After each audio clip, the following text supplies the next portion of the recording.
American dream is such a bullshit. Oke. Halo teman-teman YouTube, balik lagi sama aku Coki di sini, dan di video yang kali ini aku akan ngebahas tentang satu hal ini yang aku dapet tadi pagi. Bangun tidur, buka sosial media, dan aku di-mention di salah satu postingan. Ini actually Twitter thread dari salah satu user di Twitter dan di-sharing ke Facebook. Aku di-mention di sana, terus waktu aku buka pertama kali baca, terus aku yang oke, masuk akal gitu kan. Terus baca-baca lagi untuk yang kedua kali. Akhirnya yang aku memutuskan untuk sharing sama kalian semua dan juga ngasih sedikit opini, sedikit banyak lah ya, tentang opini atau mungkin pendapat aku tentang Twitteran Mas ini di cuitan Mas ini di Twitter. Buat kalian semua yang baru bergabung, selamat datang di channel aku. Jangan lupa subscribe. Kalian juga bisa like videonya. Video aku sebenarnya nggak terlalu mengutamakan tentang opini aku. Aku lebih ke yang cerita tentang pengalaman aku, atau misalnya vlog aku seharian gimana. Pokoknya lebih ke yang pengalaman aku. Tapi untuk yang kali ini aku tuh gatel banget pengen ngasih pendapat ataupun sedikit opini ini yang di-sharing di Facebook. Aku nggak mendukung dan juga nggak menyalahkan apa yang dia alamin waktu di Amerika. Jadi langsung aja kita ke cuitan Mas ini. Ini dari Twitter account namanya @gilanghamidi. Oke, cuitan pertama, gue dulu ngebet banget, jadi dia pengen banget ke dan tinggal di Amerika. Jadi tahun 2005 daftar AFS. AFS itu adalah, tadi aku udah screenshot dari Google. Jadi AFS itu adalah American Field Service. Is the best world exchange organization. Student can travel all over the world, meet people from other countries, and learn new cultures. Jadi kayaknya ini lebih ke yang pertukaran pelajar. Tahun 2005 dia gagal, tahun 2009 dia ikut Global U-Grad. U-Grad itu juga tadi aku udah search di Google. Jadi U-Grad itu adalah Global Undergraduate Exchange Program. Jadi juga tentang pertukaran pelajar. Brings future leader to the US to experience the US educational system. Jadi itu juga lebih ke yang pertukaran pelajar gitu, dan dia gagal tahun 2019 juga. Tahun 2012 dia nyoba untuk ikut Fulbright. Fulbright itu adalah student program provide grant for individual design for US graduating seniors. Jadi ya Fulbright dan semua yang dia ikutin itu kebanyakan adalah program untuk pertukaran pelajar. Jadi kayaknya waktu dia masih sekolah dia pengen banget ke Amerika. Jadi karena belum punya pekerjaan atau apa segala macam, jadi dia ikut program-program pertukaran pelajar gini. Dan dia juga ikut yang tahun 2011 itu Fulbright itu dia gagal juga. Dan yang terakhir yang dia ikutin itu adalah 2014 LPDP. LPDP itu adalah, mana dia tadi, Lembaga Pengelola Dana Pendidikan. Jadi Indonesian Endowment Fund for Education. Jadi lagi-lagi itu adalah program untuk kayak beasiswa gitu. Jadi sama aja kayak tentang pelajaran gitu. Dia mendaftar di 6 universitas di Indonesia, di Amerika, tapi gagal tahun 2014. Terus dia bilangnya kayak udah dihalangin sama Allah untuk jalan ke sana. Akhirnya pertama kali menginjakan kaki tahun 2017. Setelah dia gagal dari tahun 2005 sampai 2014, itu 9 tahun dia nyoba dan dia gagal semuanya gitu. Sampai akhirnya tahun 2017 dia diizinin sama Allah untuk ngeliat dulu, observasi gimana negara yang dulunya dia pengen banget untuk tinggal. Akhirnya dia bisa nginjakin kaki di San Francisco. Jadi ini ceritanya.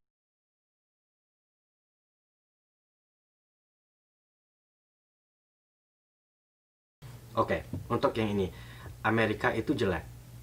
Jadi pendapat aku sih kalian harus ngelihat dari dua sisi gitu loh. Kalian nggak boleh lihat dari satu sisi aja. Hanya karena kalian ngelihat satu sisi dan kalian langsung trauma. Nah, for me 3 hari ataupun seminggu untuk bisa ngecap suatu tempat itu jelek, kalau aku bisa bilang itu nggak relevan banget ya. Karena ya kalau misalnya cuma dengar-dengar dari orang atau cuma dengar-dengar dari berita, itu biasanya ya antara beritanya dilebay-lebayin atau dikurangin gitu. Jadi ya nggak relevan aja kalau misalnya 8 hari di sana udah langsung ngejudge, wah Amerika jelek. Nggak bagus juga gitu ya.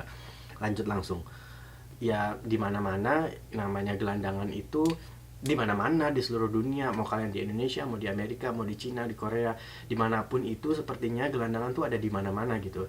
Dan di sini ya tentu aja aparat keamanan atau polisi nggak terlalu ambil pusing soal gelandangan, karena mereka nggak bikin ribut, mereka nggak bikin kriminalitas, mereka nggak ganggu orang, ya udah dibiarin aja di situ gitu loh. Kalau misalnya di Indonesia ada gitu gelandangan yang dibawa ke kantor polisi terus dikasihin penyuluhan, ya bukan berarti setelah mereka pulang besoknya mereka langsung dapat kerja, kan nggak mungkin juga gitu loh. Mereka pasti ya, datang ke jalan juga karena mungkin bisa dapat uang lebih cepat. Ya polisi juga nggak terlalu ambil pusing gitu loh, karena masih ada banyak hal yang lebih apa ya istilahnya, lebih harus dipikirin daripada ngurusin gelandangan gitu.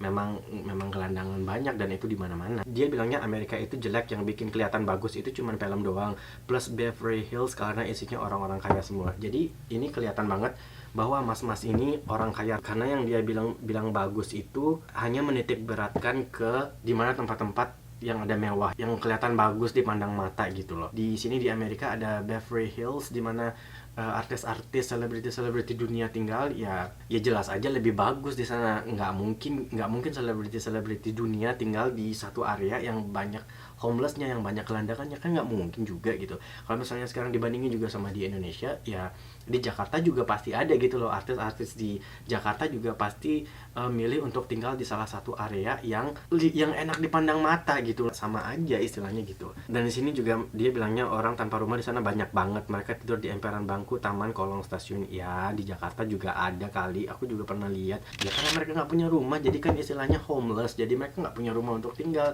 jadi ya mereka tinggalnya tidur pakai kardus atau kadang-kadang cuma pakai selimut doang, tidur di emperan-emperan toko ataupun di jembatan kalau misalnya lagi hujan, ya kan, karena ya mereka udah nggak punya rumah, gimana dong. Oke, kalau misalnya kalian jalan-jalan sendirian, ya kalian jadi target di mana-mana gitu, terutama di kota-kota besar yang banyak pengangguran dan banyak gelandangannya. Ya iyalah, dimanapun di negara-negara besar gelandangan itu ya pasti mereka nangkringnya tuh di tempat-tempat yang kayak gitu, terutama di tempat-tempat yang banyak turisnya, karena mereka tahu orang-orang yang liburan itu punya banyak uang, bawa uang lebih gitu untuk liburan mereka. Jadi ya target mereka gelandangan ini ya tempat-tempat yang kayak gitu.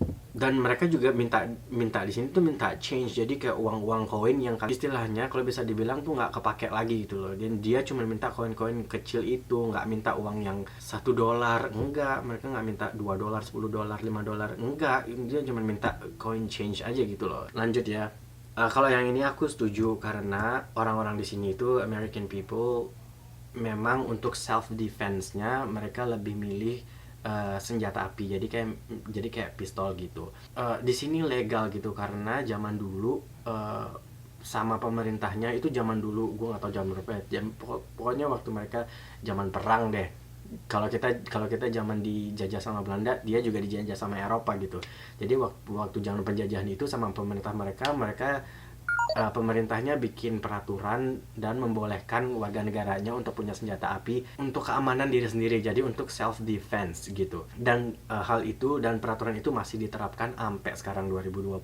Tapi ada beberapa sih dari orang-orang yang tidak bertanggung jawab ya istilahnya gitu, yang tidak bertanggung jawab dan menggunakan keuntungan itu untuk hal-hal yang negatif gitu. Ada sih memang, dan yang ini aku memang setuju, karena apalagi di negara-negara bagian yang ya kriminalitasnya tinggi kayak San Francisco, terus Miami juga banyak sih sebenarnya. Dia jalan-jalannya sendiri dan juga di tempat-tempat sepi, di tempat-tempat yang banyak gelandangannya.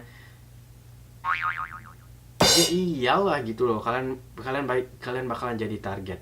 Oke, lanjut. Jadi kalau yang ini aku nggak terlalu tahu karena aku belum pernah ke LA, aku belum pernah ke Los Angeles sebelumnya. Jadi untuk tahu kehidupan malamnya kayak gimana, apakah sesepi yang orang-orang di sana bilang ke mereka. Tapi kayaknya memang bener sih, LA itu tingkat pengangguran dan gelandangannya itu sangat tinggi gitu. Oke, lagi-lagi dia nyebut tentang Beverly Hills yang notabene itu dihuni oleh orang-orang kaya. Kenapa di sana bagus? Karena ya itu orang tajir, jadi mereka bangun rumah ya kayak istana, ya kan. Jadi mereka punya uang yang banyak untuk bikin satu otoritas sebuah wilayah yang keamanannya itu bisa dijaga gitu. Jadi orang-orang di sana, orang-orang kaya di sana bayar sejumlah uang untuk security. Jadi keamanan mereka juga bisa terjaga gitu. Makanya kelihatan bagus dan tingkat kriminalitas tuh kemungkinan di sana nggak ada karena polisi pasti seliweran di sana gitu. Karena mereka juga dibayar sama komunitas orang-orang tajir ini gitu. Next, karena waktu aku di San Francisco, aku 3 hari di sana, memang sempet ngelihat ada satu bagian daerah gitu yang homeless di situ memang banyak gitu, dan aku juga sempet kaget karena dibandingin dengan Miami memang ada tapi nggak separah di San Francisco ini di satu lokasi itu. Dan satu jalan itu kayaknya udah kayak jadi tempat kemah buat mereka gitu loh, karena ada tenda-tenda yang dibangun sama gelandangan-gelandangan ini gitu loh. Aku nggak ngerti aja gitu sama dia, kenapa dia waktu jalan-jalan ini milih jalan-jalan ke tempat-tempat yang banyak gelandangannya. Apa karena memang tempat lokasi dia waktu ke LA sama San Francisco ini tempatnya deket sama wilayah homeless atau gimana? Aku nggak tahu, aku nggak ngerti. Oke, next. Ini ya, lagi-lagi. Bukan berarti ini gue nggak tahu dia kapan naik light railnya, tapi kalau menurut gue positif. Jadi kemungkinan dia naik light rail ini malam-malam waktu kursi-kursi banyak yang kosong. Jadi ya kemungkinan juga gelandangan di sana pengen tidur nyaman biar nggak kena hujan atau apa segala macam. Jadi dia masuk ke gerbong kereta, cuman kayak numpang tidur aja di situ gitu. Jadi kalau misalnya dia berkesimpulan bahwa kegunaan public transportasi di sini buat tidur gelandangan, itu kalau menurut aku nggak banget.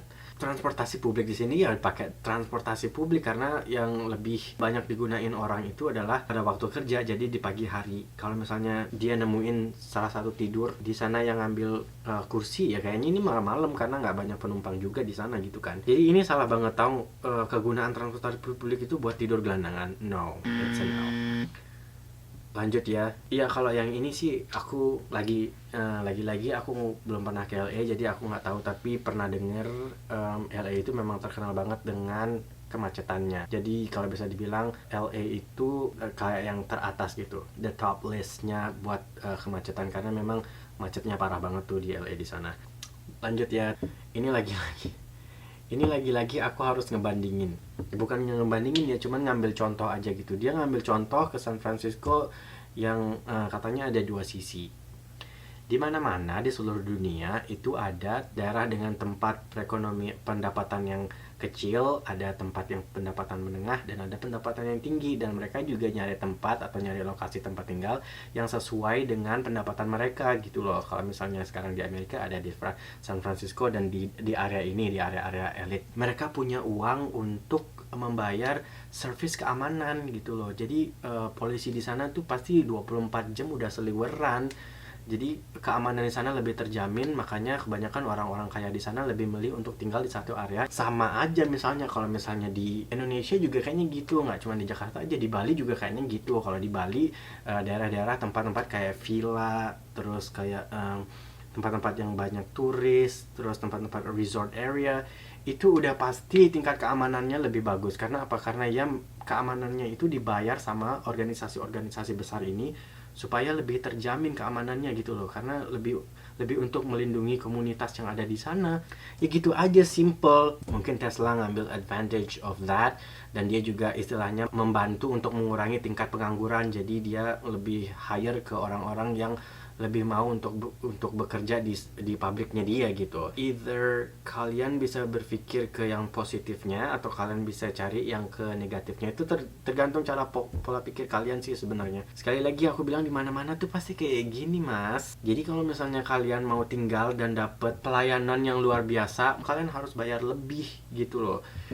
Jadi ya kayak yang aku bilang tadi di awal, polisi juga nggak terlalu ambil banyak pusing untuk daerah-daerah yang kumuh, karena ya ada hal yang lebih penting yang untuk dipikirin gitu loh. Kalau misalnya kalian cuma ngegerebek gelandangan ini yang banyak banget, kalian gerebek bawa ke kantor polisi, terus cuman dikasihin penyuluhan, kalian bawa mereka pulang, keesokan harinya tuh mereka pasti bakalan balik lagi gitu loh. Di semua tempat ini cuman bukan negara kapitalisme aja, tapi di mana-mana juga. Jangankan di Amerika, di Indonesia juga pasti bakalan gitu. Ini lanjut ya. Jadi ya emang bener di San Francisco itu terkenal dengan harga sewa rumahnya yang selangit gitu. Kalau misalnya dibandingin sama New York, kayaknya San Francisco itu yang lebih mahal. Ya terutama kalau misalnya kalian lebih milih-milih tinggal di tempat-tempat yang elit, ya kan. Jadi kayak yang aku bilang tadi, kalau misalnya kalian punya uang untuk ngebayar servis keamanan di sana, ya silakan aja, monggo gitu. Kalau misalnya kalian punya uang, kalau enggak ya kalian bisa tinggal di daerah yang semampu kalian gitu loh.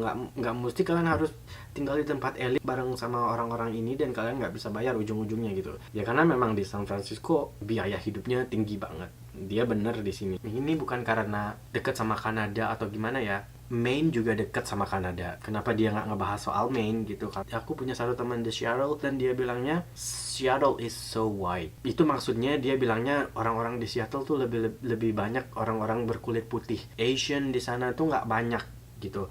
Makanya kemungkinan akan lebih terasa proper kayak dia bilang. Dia bilangnya dia lebih suka tinggal di Seattle. Terus dia lanjut lagi, kalau misalnya kalian tinggal di daerah yang keamanannya nggak terlalu aman, ya kalian harus nentuin jam malam kayak gini. Jadi ya, he said, how can you live constantly in fear like this? Like, kalian bakal terus dihantui sama rasa nggak aman kalau misalnya kalian memilih tinggal di tempat yang seperti itu gitu. Di sini memang news berita-berita di sini tuh lebih yang ke lebay-lebay gitu loh. Mereka lebih yang kasus penembakan di sini banyak, di Chicago ada, di Miami apalagi itu banyak banget di sini. Terus rasisme aparat itu ada beberapa memang, dan memang sekarang lagi hit banget ini soal rasis di sini, terutama masalah warna kulit. Biaya kesehatan selangit ya, kalau misalnya kalian nggak punya asuransi di sini, bayar apapun itu pasti bakalan mahal banget, karena memang ya isu-isunya farmasi-farmasi besar di sini tuh kayaknya memonopoli perdagangan obat-obatan gitu. Tapi kalau misalnya kalian punya asuransi ya bisa di cover sama asuransi. Jadi kalau misalnya kalian mau tinggal di sini harus punya asuransi untuk segala hal, asuransi untuk diri sendiri, asuransi jiwa, asuransi kesehatan, asuransi untuk mobil, asuransi rumah. Semuanya tuh ada asuransi. Jadi kalau misalnya bayar apa-apa bisa lebih murah. Memang bener di situ, di sini emang bener kayak gini gitu. Kalau Finlandia aku nggak tahu. Kalau Paris aku pernah ke Perancis 3 hari di sana untuk rayain ulang tahun aku di sana, dan aku memang kena sama tourist scammer di sana waktu di Eiffel Tower, karena saking lugunya gitu ya, saking lugunya aku ya. Kalau misalnya dibilang di Perancis nggak ada gelandangan, tapi nggak di seluruh tempat. Aku nggak tahu gimana Perancis ngadepin gelandangan, aku nggak terlalu tahu. Kalau misalnya mereka udah tahu nih dari tweet ini ataupun dari orang-orang juga bilang banyak copet di sana, banyak jambret, banyak scammer kayak gini. Terus buktinya mereka masih ada di sana, sama mereka nggak membuat kriminal istilahnya gitu. Padahal kalau bisa dibilang ini udah termasuk kriminal ya, scammer orang dan ngejambret apa segala macam itu udah kriminal gitu.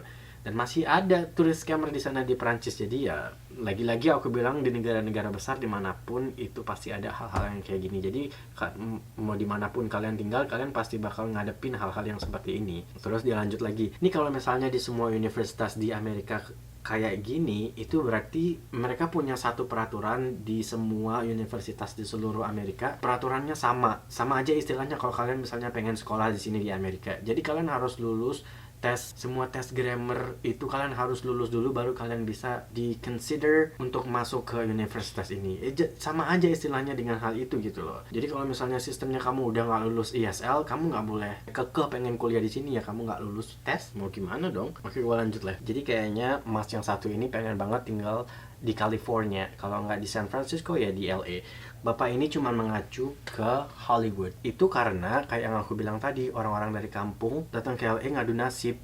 Itu yang bakal dia bilang di sini, karena kalian bakal berkompetisi sama orang-orang dan pengen jadi yang nomor satu dan pengen jadi superstar gitu loh. Kalau misalnya kalian yang biasa-biasa aja tuh jangan harap kalian bisa di Hollywood, karena kehidupan di Hollywood tuh keras banget. Dia cuma mengacu kepada Hollywood, bukan berarti kalau misalnya kalian tinggal di negara-negara lain di Amerika itu bakalan sama, itu nggak mungkin banget. Terus dia tadi juga bilangnya di sini, dan American Dream is such a bullshit. Oke, ini yang paling menggelitik aku tuh yang ini. Karena kenapa? Karena yang aku bilang, aku tinggal di Miami di Amerika udah 9 tahun. Jadi aku salah satu orang yang living the American Dream.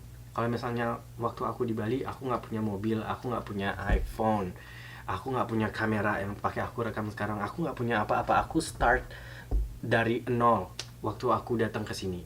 Ini kalau yang aku lihat ya, orang-orang Indonesia yang tinggal di Amerika, yang setahu aku nggak ada orang Indonesia yang jadi gelandangan di sini. Kenapa? Karena kita punya pola pikir yang bagus gitu, dan kita bekerja keras. Orang-orang di sini tuh kebanyakan lebih suka sama orang-orang yang bekerja keras. Kalau misalnya kayak sama orang Bali, sama orang Indonesia lainnya, atau sama orang-orang Asia ya, itu orang-orang yang bekerja keras. Dan kita memang datang dari kota kecil, ngadu nasib juga ke sini, dan kita berhasil. Karena apa ya? Karena kita bekerja keras. Kita pengen merubah kehidupan kita istilahnya gitu. Dan itu pola pikir yang bagus banget. Jadi kalau misalnya dia bilang di sini American Dream is bullshit, itu aku nggak tahu kenapa dia berpikir seperti itu. Mungkin karena dia ya udah kesel juga, 9 tahun berusaha untuk bisa tinggal di Amerika tapi gagal. Terus akhirnya bisa kesini tahun 2017, dan itu pun cuman kalau aku bilang dari semuanya ini, at least paling lama dia tinggal di sini selama 2 minggu atau gimana, dan dia langsung ngejudge bahwa tinggal di Amerika itu nggak enak, Amerika itu jelek, American Dream is bullshit. Kayak yang aku bilang di pertama tadi, kalian nggak boleh ngejudge suatu negara atau suatu tempat based on your experience for the first week. Kalian nggak bisa ngasih penilaian suatu tempat itu hanya karena kalian di sini selama 1 minggu. Judge the book by its cover, dan kalian trauma akan suatu hal dan kalian langsung bilang bahwa negaranya jelek atau apalah segala macam. Jadi kalau menurut aku ini nggak relevan banget. Ini cuman beberapa area aja yang dia explore, terus dia lihat dan dia kaget gitu.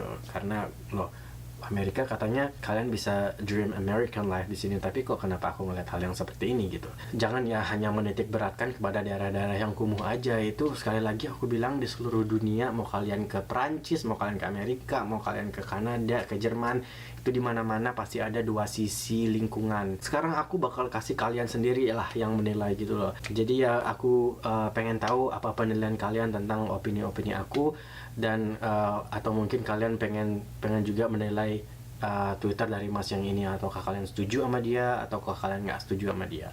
Let me know in the comment down below. Kalau menurut aku sih, kalau misalnya kita memang mau bekerja keras, kalau misalnya kita memang punya mimpi pengen ngerubah hidup, ya kalian bisa nyoba sendiri dan kalian lihat sendiri bagaimana kehidupan orang-orang Indonesia, terutama ya orang-orang Indonesia di sini di Amerika. Jadi ya aku bakal ngasih kalian sendiri yang menilai bagaimana gitu, karena selama pengalaman aku 9 tahun tinggal di Miami itu nggak sejelek ini gitu, nggak sejelek apa yang dia bilang gitu aja sih. Oke teman-teman, dan itu dia tadi video tentang opini aku dari salah seorang pengguna Twitter. Kasih tahu aku bagaimana pendapat kalian tentang video aku yang satu ini. Kalian bisa komen di bawah. Jangan lupa untuk subscribe dan juga like videoku. Itu aja untuk video yang kali ini. Kita ketemu lagi di video yang berikutnya.